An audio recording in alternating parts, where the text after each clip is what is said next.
Common wisdom in the games industry is that it's risky to have a female lead, as games with a female lead are harder to sell than those with a male lead. But given that Hellblade is an independent, self-published and self-funded game, we were only concerned with creating a character that's right for our story.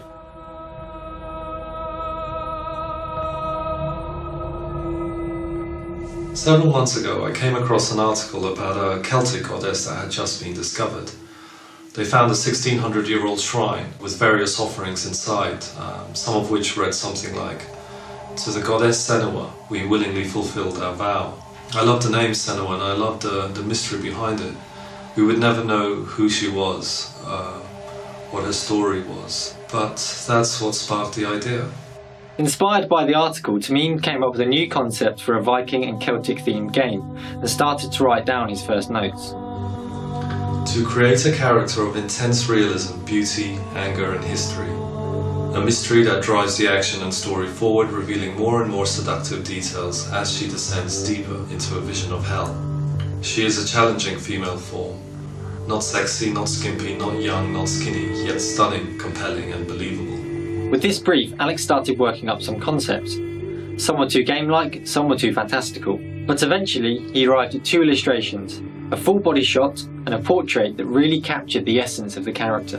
In Celtic culture, women fought alongside men, often leading them into battle.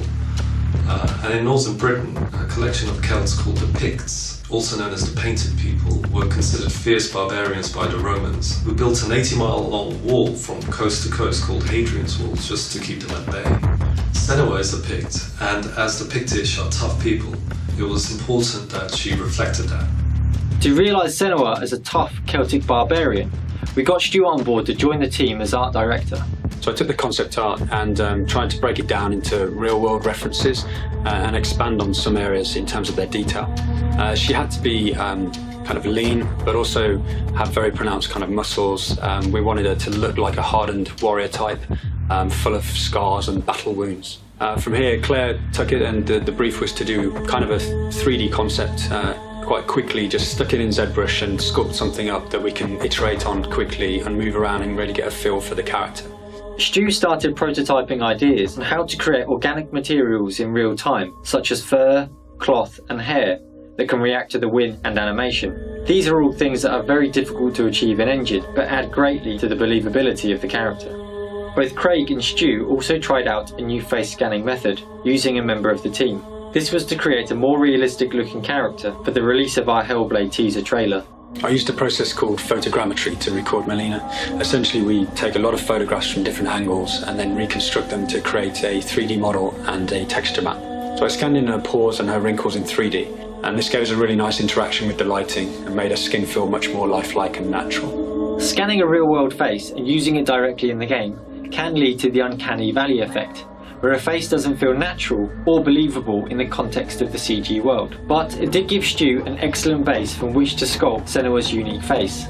There are a lot of elements that make her feel believable, such as creating a good skin shader, reflections in the eye, so individually modelled eyelashes, sweat, mud, scars, cracks in the makeup and how it interacts with her skin. It's all about telling her story visually. While doing research, I was fascinated by an island of Scotland called Orkney. It's a place of deep, deep mystery, but importantly, it's a place where the Vikings had invaded, and it is thought that they wiped out the native Pictish Celts that lived there. So I imagined Senua, fierce and battle-worn, fighting for survival against what must have seemed like a hellish race of giant Norsemen. It's important to say that Senua's character is work in progress and will evolve throughout the project. Creating a good in-game model for use in the trailer is one thing, but getting her ready for the intense demands of gameplay is another. However, the feedback we've received so far has been encouraging, so that's something we'll take with us moving forward.